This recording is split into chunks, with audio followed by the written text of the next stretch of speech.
Ready? No, you can mix those up. Sometimes. Because if you, depending on what you say, that could sound really bad. If you have it mixed up. All right. Ready? Jackson City Council meeting, November 4th, 2025, at 9 a.m. George A. Smith Meeting Room. We'll have our call to order, our invitation and pledge of allegiance to the flag by Councilwoman Marta Wallace, who said she would be watching tonight. So, Marta, we hope you get well soon. We wish you hope you get well soon. Roll call, approval of minutes of the October 14th, 2025 City Council meeting, proclamations and recognitions. See that there are none. Invitation for public comment. First reading, proposed budget amendment number 30 to recognize insurance recovery for Fire Department Team 1, $13,856.60. It is an insurance recovery for a tower truck. Yeah, I will pause, and if anybody has any questions or comments, if not, we'll move on. Number 2, proposed budget amendment number 31 to recognize and appropriate $69,000 for state and local cyber security grant, $69,000. Motion. Any local money in that, all 100% grant. Yes, there's no matter. We're trusting you.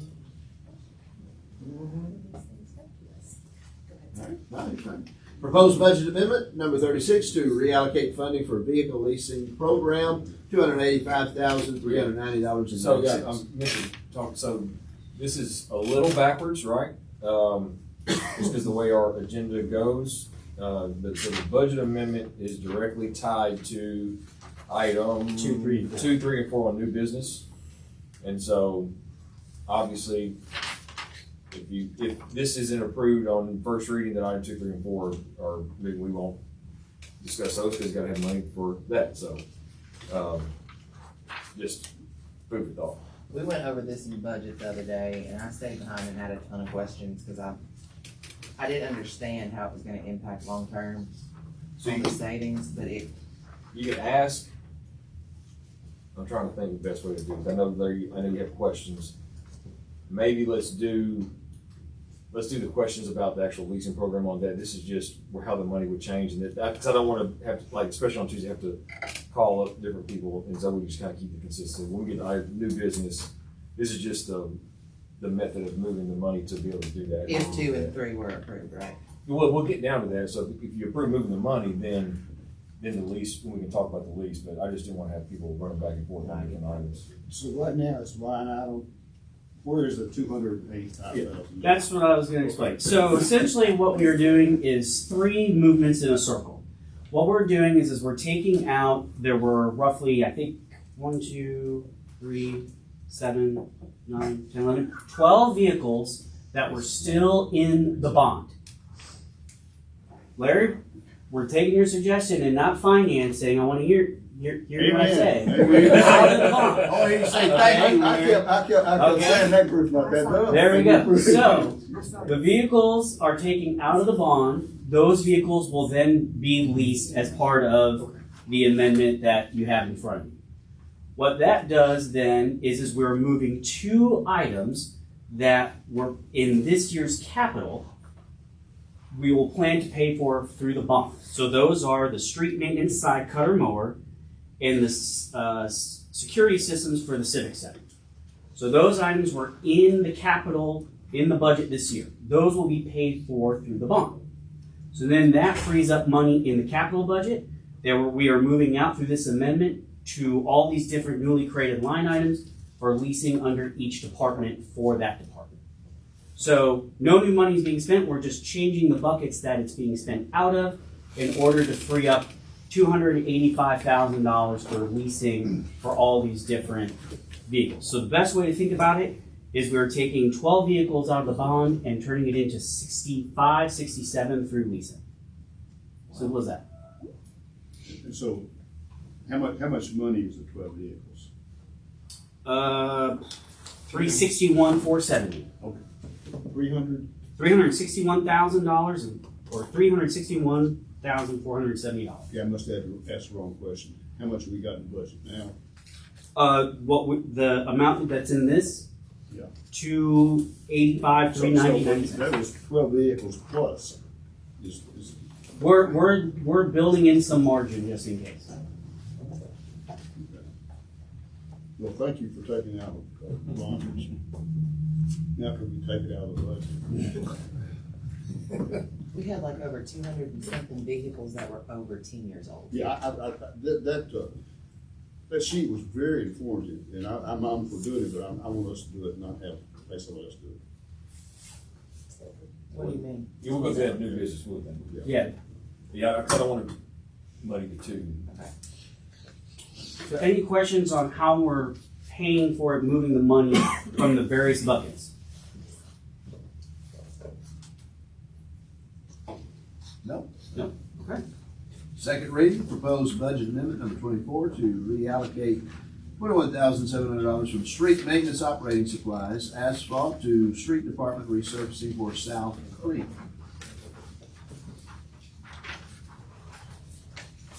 Okay. Number 2, proposed budget amendment number 25 to recognize TDAC recycling grant for $192,000. Everybody good on that? Match year.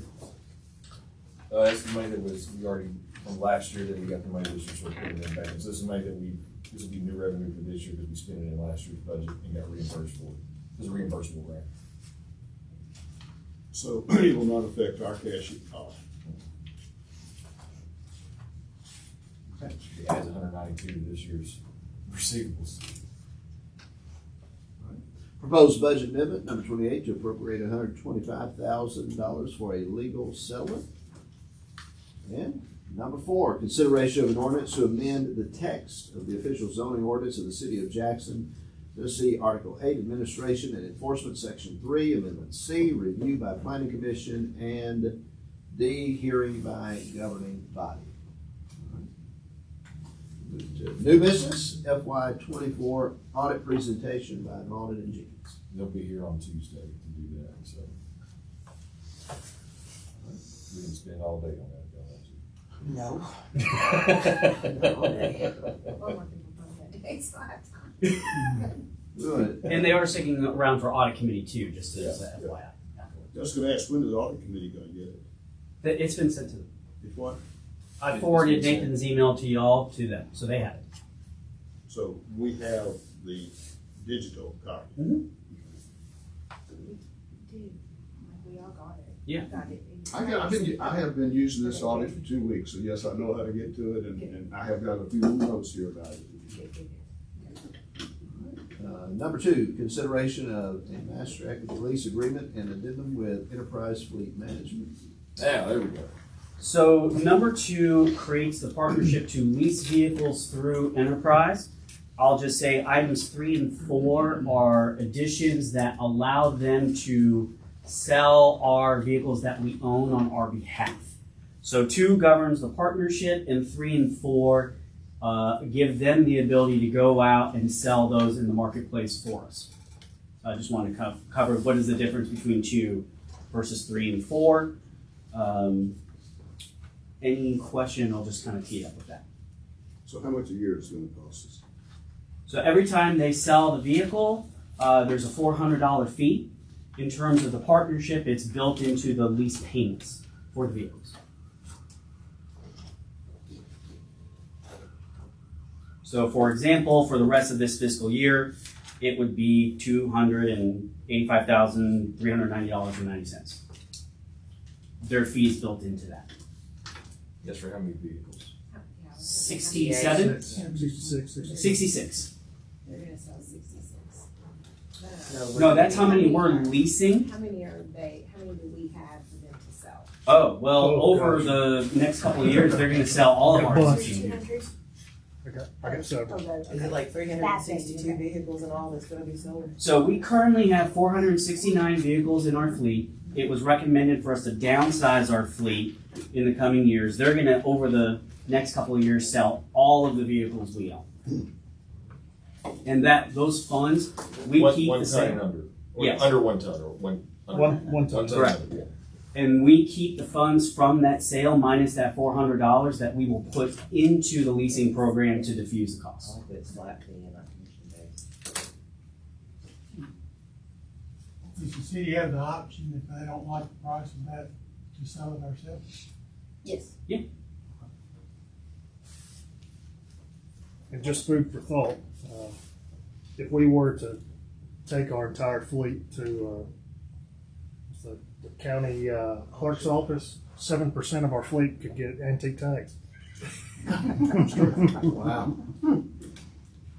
Yeah, I think though your question, I think, because it's, you have to go to gov deals to be sold. So it wouldn't be, We've sold yeah. 4 or 5 of deals this Yeah. last month, so I'm very surprised at how much some of them are bringing, so I, Mhm. in the condition that one of them needed a motor, and one of them needed a transmission, they still bring it over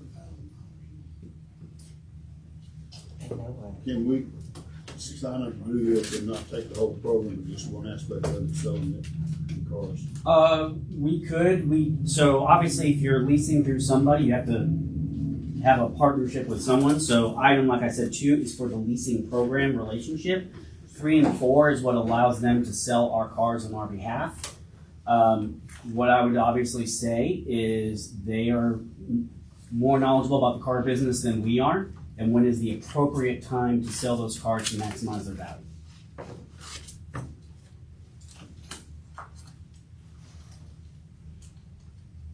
All right, Larry, anything else? I'll just wait for the handout. Did you say you were gonna hand out the? Oh, sure. So this is, just in case, this is what was shared with you a couple of months ago. They're gonna create an updated model based upon the vehicles that we're planning on replacing to give us more updated savings. But like I said, over the next 10 years, as we phase out all of our vehicles and go to the leasing program, the total net impact savings they estimate about $1.3 million. Only 3-year-old vehicles. Well, there's no point putting those in there. Yes. It's gonna be Yeah, updated on it's the Tuesday. same thing. Yeah, I got that already. It'll be a different, on Tuesday, so. Yeah. Okay, it probably won't be different on Tuesday. Because they take all the exact vehicles from our inventory that we plan to replace in order to calculate that. So they're gonna work on that for us, but this gives you, just an idea of the long-term plan.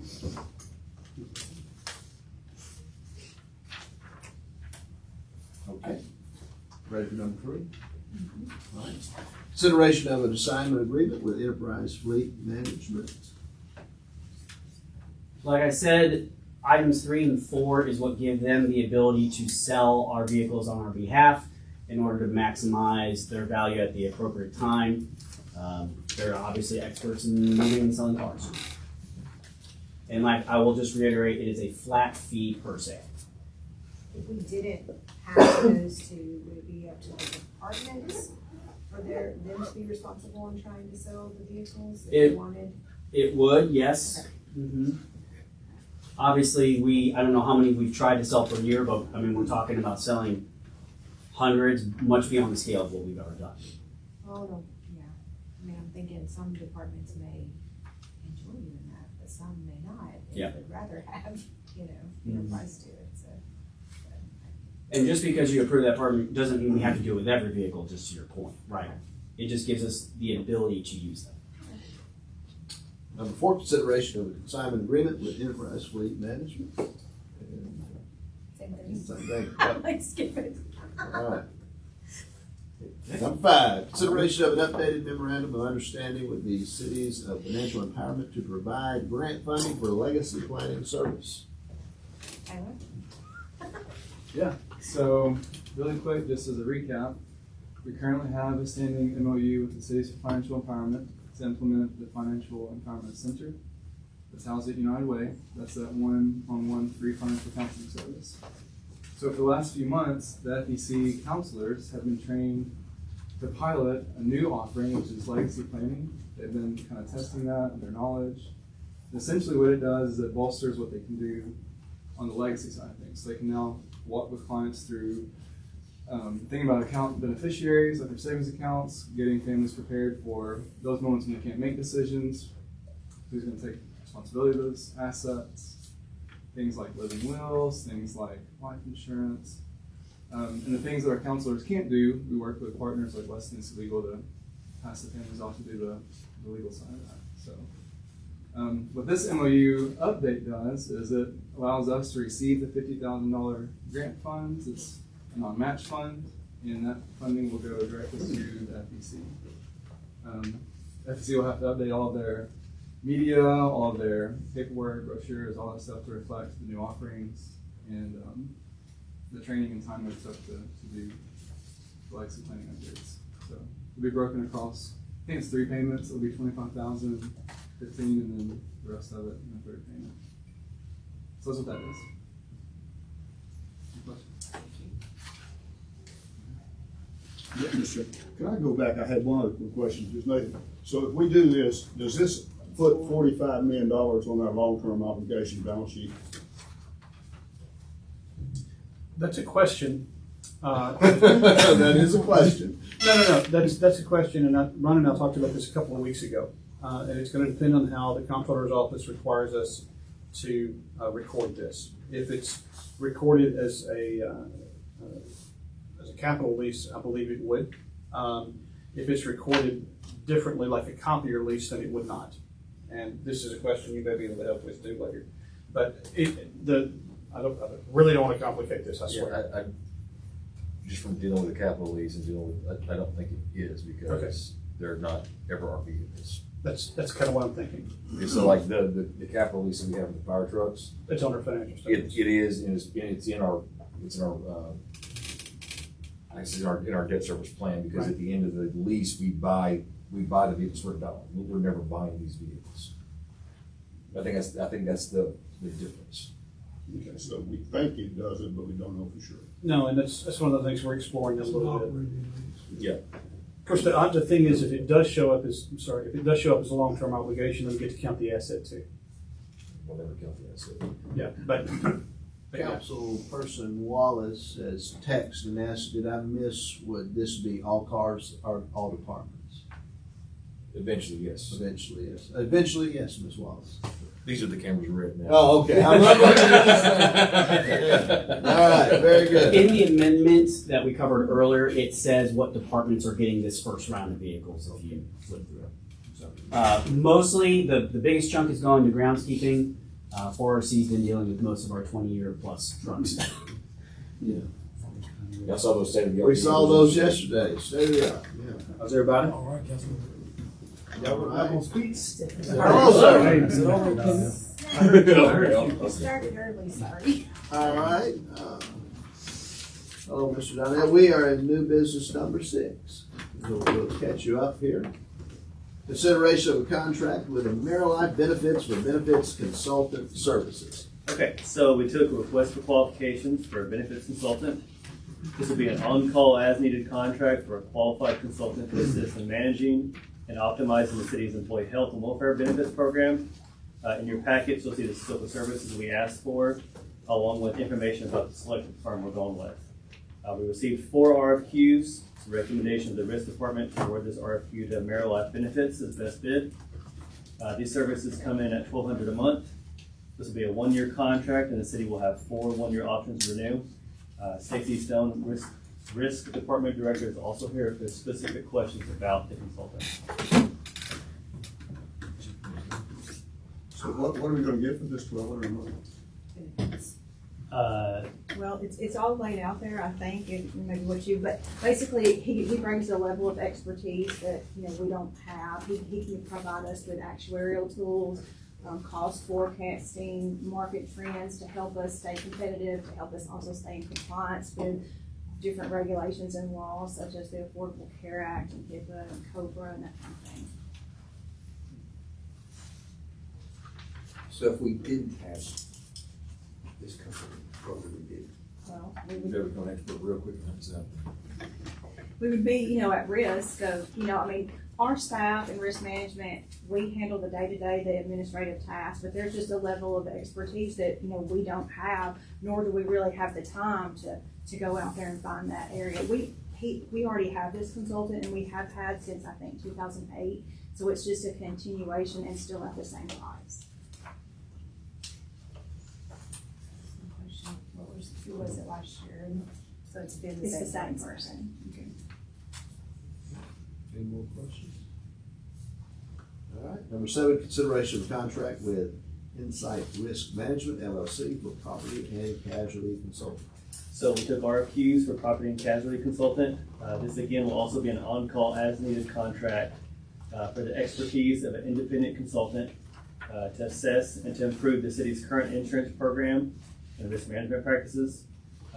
In your package, you'll see the breakdown of our objectives along with specific services we requested, along with the summary of the selected firm. We received 3 RFQs. Recommendation of the risk department to award this RFQ to Insight Risk Management as best bid. These services come in at an hourly rate of $250, and they're not to exceed 80 hours of work to be billed annually, which puts the total contract value at $20,000. This, of course, will be a 1-year contract with the city having 4 one-year options to renew. Stacy's here if there's any specific questions. So this is a new thing that we have not had before, that we feel like that we've needed for a long time. This is separate from employee benefits. This is property and liability insurance. So our schedule is large. We insure probably a little bit over $290 million in property, along with 500 plus vehicles and all the other things that come along with property and liability. And we have not had an agent. And the reason we didn't opt for an agent this time is because that's usually commission based and based on premiums. And so our premiums, based on our premiums, that commission would exceed probably $200,000. We handle so much stuff in-house as far as claims and that kind of thing, investigations of lawsuits start in our office. We send them to Public Entity Partners, which is our risk pool. And so because we're able to do all of that in-house, we don't feel like it's necessary to really have an agent. We feel like a consultant would be able to provide us some extra that we don't have, such as actuarial tools and data analytics. We don't have a good way other than spreadsheets to try to compile data and share reports. So they would be able to help us in that area, and we feel like it would provide a savings. It would pay for itself.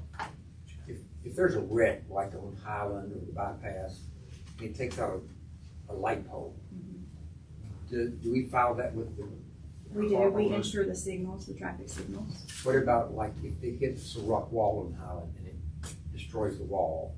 We had that. We had coverage for that as well, and we filed that. Was this budgeted in the budget? Yes, we did put that in the budget for this year. This is no money, $35,000, but is this something we can share with the county? Is there any overlap here? It's all no, we don't have any shared property we have with vacant properties. And so this is for all of our property liability we have. I see what you're saying. Yeah, well, we always work apart. Yeah. Somewhere we can work together would be really good. Unified government. What's that? Metro. I can't even think of his first name, but, oh gosh, anyway, he was from Metro Government. And now, let me tell you, a lot of people are saying, at least it might be looked at. A lot of people inside the city limits say that. Well, some people, Billy Spain is who I was trying to think. Yeah.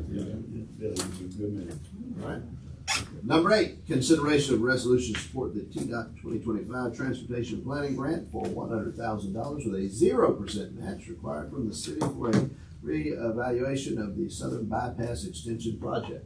All right, so, for years and years and years, the southern extension of the bypass has been our #1 project with TDOT because we've all experienced South Highland when you have a wreck or a tornado and there's no good alternative route, and we've explained that to TDOT, and finally with the Improve Act, that project was picked up, and we thought we were moving forward, and we did for a little while, but then right now, the project is not in our 10-year plan, and their 10-year plan is not in their 3-year plan because the project is probably a $250 million project, and TDOT's just not going to commit that kind of money to a project like that.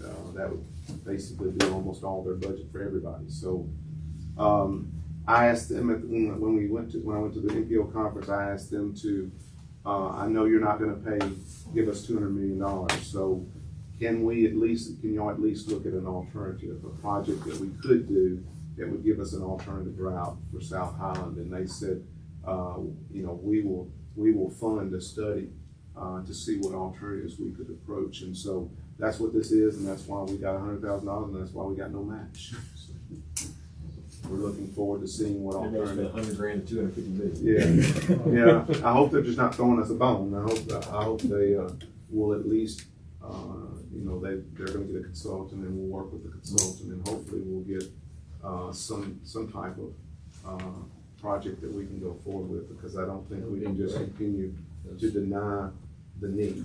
So is the southern bypass, is that dead? In its present form, Yeah. It's just too expensive. They just don't have the resources to, or at least they don't have the resources to commit here for that. And so we're hoping that we can find an alternative, because we can't keep telling the people out south, you just can't have it. Right, well, yeah, because, you have a catastrophe like a tornado or something like that, that's cut off. Well, it's last year when that wreck happened right there, Rolling Island, and then the culvert was out on Caldwell, and so all you have was Riverside. Yeah. And Riverside is subject to flooding, and so, we just know that TDOT understands the need.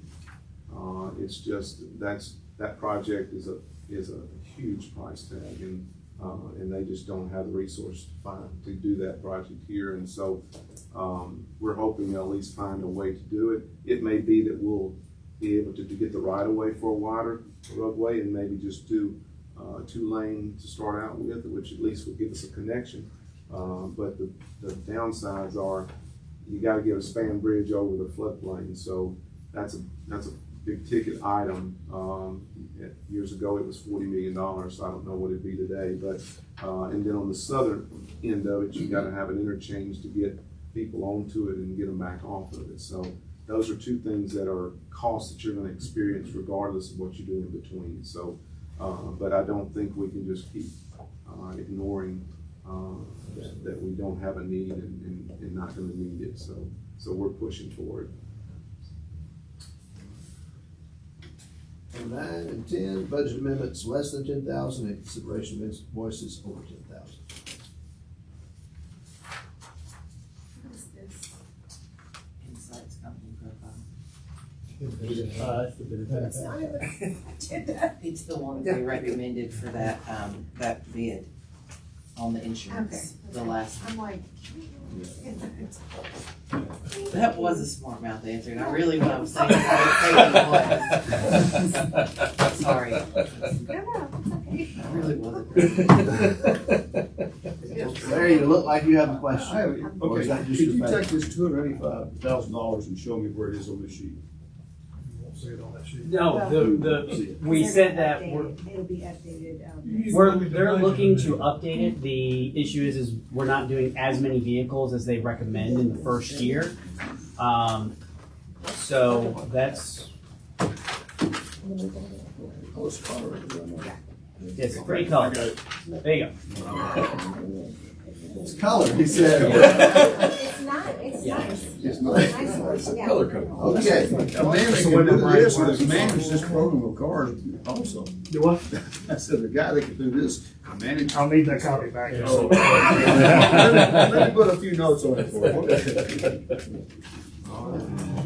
The cars that are sold in the building. Any other questions? That's a lower than the Carlos adjourned.